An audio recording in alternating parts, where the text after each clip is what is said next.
Ladies and gentlemen, believe it or not, that was Frank Morgan you just heard singing Vesta La Juba. But as Al Jolson once said when he followed Caruso, you ain't heard nothing yet. So wait till you hear Douglas McPhail present My Land and Your Land. Show 'em, Doc. It's my land and your land from Frisco to Maine, the North and Southland too. I sing this song to you. My home and your home in sunshine or rain. I promise to be true, for I'm so proud of you. Oh, let's all celebrate. Tell the world is great. There are 48 reasons why it's my land and your land, the land we love. Oh, say, have you seen your America?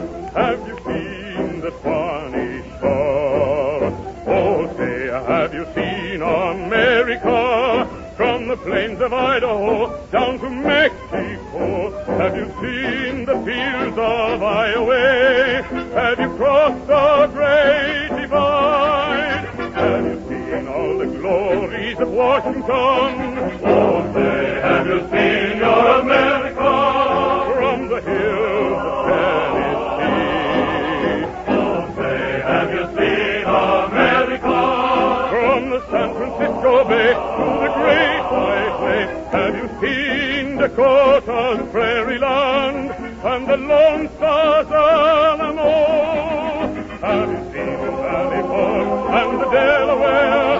Have you seen a certain statue with its giant pot aglow? That's my land and your land from Frisco to Maine, the North and South and too. I sing this song to you. Let's all celebrate. Tell the world is great. There are 48 reasons why it's my land and your land, the land we love.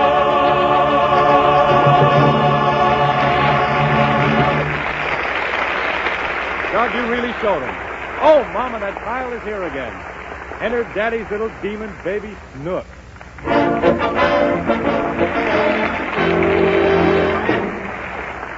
Today, after 2 flat tires and plenty of engine trouble, we find Daddy Hanley, Stafford, and baby Snooks at the end of a 90-mile drive to their new beach home. Daddy Snooks didn't feel too good when he started, so you can imagine how he feels now. Listen.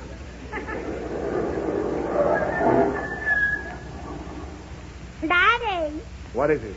why are you stopping? Because we finally arrived at our beach house, thank heaven. Are you glad? I'll say I am. Then why'd you tell Mama you didn't like it? Never mind. Get out and look at the ocean. Is this the mountains, Daddy? No, this is the seashore. We're going to spend the summer here. Where? Right here by the sea. Well, there's a mountain. There aren't any mountains here, just the sand and the ocean. But you told Mama we'd be going to the mountain. I know I did. Then why did we come here? Because this is better than the mountains. Why? Because the sea air is much more health-giving, the saltwater bathing is better, the sun is stronger, and it's a much nicer place to spend the summer. Now, do you know why we came here? Uh-huh. Because Mommy didn't like the mountains. That has nothing to do with it. But we'll go to the mountains next year, all right. What are you laughing at? That's what you said last year. Oh, keep quiet. Why, the seashore is fine. It's magnificent. Look at those white caps on the ocean. Uh-huh.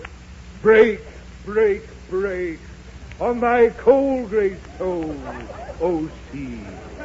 Roll on, thou mighty ocean, roll. Oh, look at Daddy. What? It's doing what you said. Well, what about it? Now make a roll back. Oh, come on. Let's go in the house and look the place over. Did you buy the place, Daddy? No, we're just renting it for 3 months.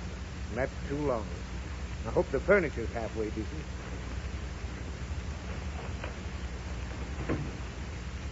Daddy, Yes? why don't Mommy like the mountains?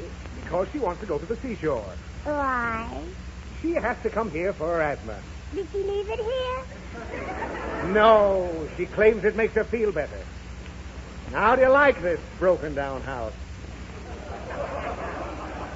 Oh, I like it. Now, you would. You're getting more like your mother every day. How'd you get upstairs, Daddy? This is a bungalow. There isn't any upstairs. Then where am I going to sleep? Downstairs. Down what stairs?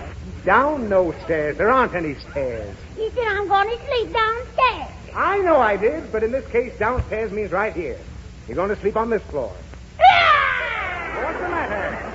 I don't want to sleep on the floor. Oh, stop that. You'll sleep in a bed, only everything is on this one floor. Oh. Daddy, Now what do you want? where's the bed? That thing right there in the corner. Well, that don't look like a bed. I know it doesn't, but it is just the same. It's a day bed. Huh? It's a day bed. Well, where do I sleep at night? Right there. A day bed is only for sleeping in the nighttime. Isn't my bed for sleeping in the daytime? No. Well, why do they call that a day bed? Because a day bed's a sofa that's made up at night as a bed, and during the day it's a couch which nobody sleeps on, so a day bed is really a night bed, only it's not a bed at all. Do you feel all right, Daddy? No, I feel terrible. And don't bother me with any more questions. I've got to check the inventory. What's that? Well, the woman who owns the house made a list of all the things in it. I want to be sure they're here. Can I look around, Daddy?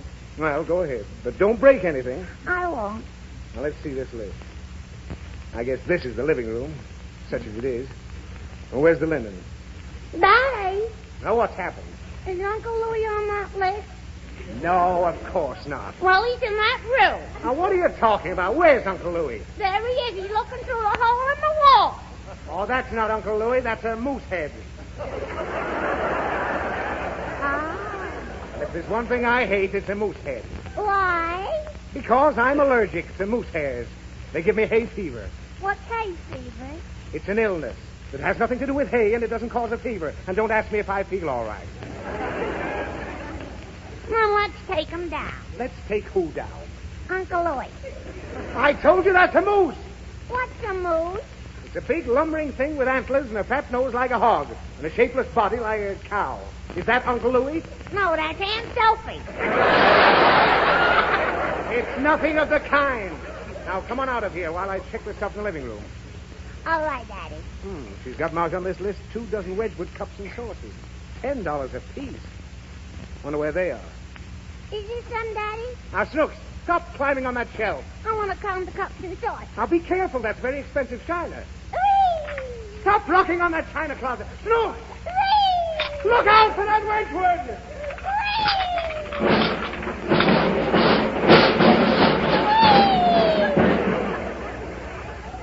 Oh, good heavens. You smashed the whole thing to pieces. Yeah. $480 worth of china. Yeah. Oh, what a beautiful mess. You like it, Daddy? How can I ever pay for all that stuff?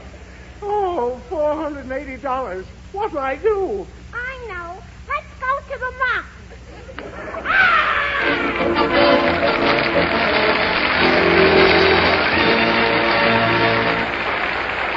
Fanny, that was swell.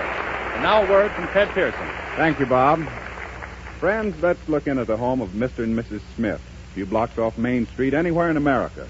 Breakfast time, and Mr. Smith has just set down his coffee cup. Well, I've got to be going. A little late this morning. Dear, you scarcely touched your coffee. Several mornings now you've left your cup half full. Don't you like it? Oh, I don't know. Yes, it's all right, I guess. Well, so long, dear. I'll see you tonight. If this or something like this has happened in your home, if your husband has been leaving his coffee cup half full mornings when you know he's ordinarily so fond of coffee, well, then I've a suggestion. Won't you try Maxwell House coffee? You see, most men do have pretty decided likes and dislikes about coffee. They know a cup of coffee they like the minute they taste it. And most men do like the extra smooth, the specially mellow flavor of Maxwell House coffee. Watch them at any gathering or at home, and you'll notice how they savor the full-bodied, roaster-rich flavor, the really satisfying goodness of Maxwell House. And, of course, they enjoy the feeling of warmth and well-being that's always there, too, in a steaming, fragrant cup of this famous coffee. They appreciate, too, the friendly stimulation that buoys you up and never lets you down. So get a can of Maxwell House tomorrow morning. Treat your husband, yes, and yourself, to a cup of Maxwell House coffee at breakfast and at dinner. I'll wager you'll hear your husband say, "This Maxwell House is the coffee for my money. I'll have another cup, please."